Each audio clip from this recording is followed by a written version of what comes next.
Continuity and differentiability, chapter 5 of class 12 mathematics.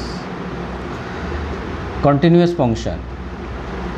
Suppose f is real function on a subset of the real numbers and let c be a point in the domain of f, then f is continuous at the point c if limit extends to c, fx equal to f of c. A real function f is said to be continuous if it is continuous at every point in the domain of f. That is, the function fx equal to 1 by x provided x not equal to 0 is continuous. Let c be any real number, non-zero, then limit extends to c, fx equal to limit extends to c 1 by x equal to 1 by c, and for c equal to 0. If fc equal to 1 by c, so limit extends to c, fx equal to f of c, and hence f is continuous at every point in the domain of f. Suppose f and g are two real functions continuous at a real number c, then f of plus g, f minus g, f into g, f divided by g are continuous at x equal to c provided g function at the point c not equal to 0. Similarly, we will go for differentiability. Suppose the function f is a real function and c is a point in its domain. The derivative of f at the point c is known as f dash c is equal to limit s tends to 0 f of c plus h minus fc divided by h, where h is very small greater than equal to 0, and every differentiable function is continuous but the converse is not true.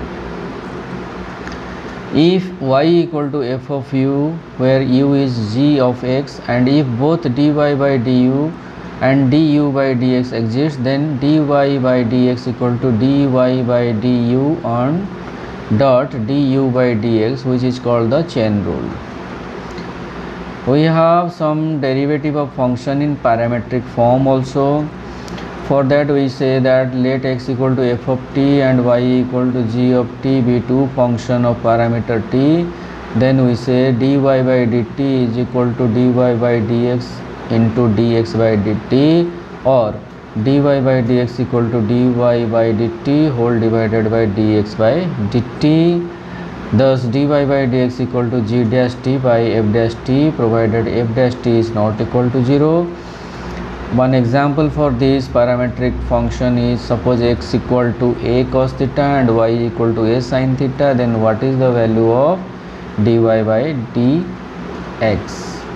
Now dy by dx is dy by d theta whole upon dx by d theta, which is equal to minus a cos theta by a sin theta and equal to minus cot theta.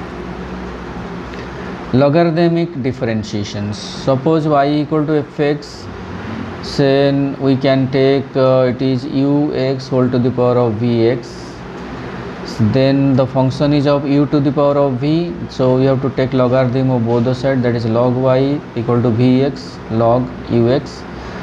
Differentiate both the sides, it will be 1 by y dy by dx equal to vx into 1 by ux into u dash x plus v dash x into log ux.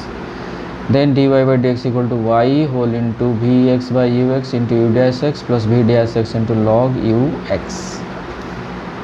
So derivative of implicit functions. If two variables are expressed by some relation, then one will be the implicit function of other, is called implicit function. For example, let y equal to cos x minus sin y, then dy by dx equal to dx into cos x minus d by dx into sin y, or dy by dx equal to minus sin x minus cos y dot dy by dx, or dy by dx equal to minus sin x divided by 1 plus cos y, where y is not equal to 2n plus 1 into pi. Some formulas are there. Let y equal to fx, then dy by dx is called f dash x. If we write f dash x is again differentiable, then we write dy by dx whole of dy by dx is equal to d square y by dx square, or we called f double dash x is the second order derivative of y with respect to x.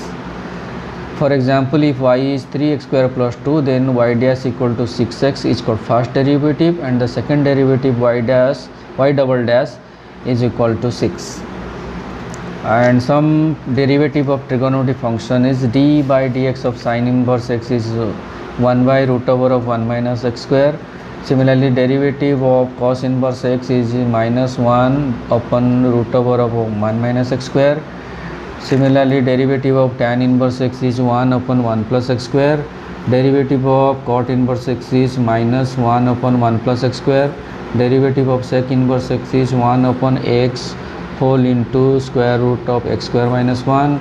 And derivative of cosec inverse x is equal to minus 1 upon x whole into root over of x square minus 1. And derivative of e to the power of x is e to the power of x itself, and derivative of log x is 1 by x.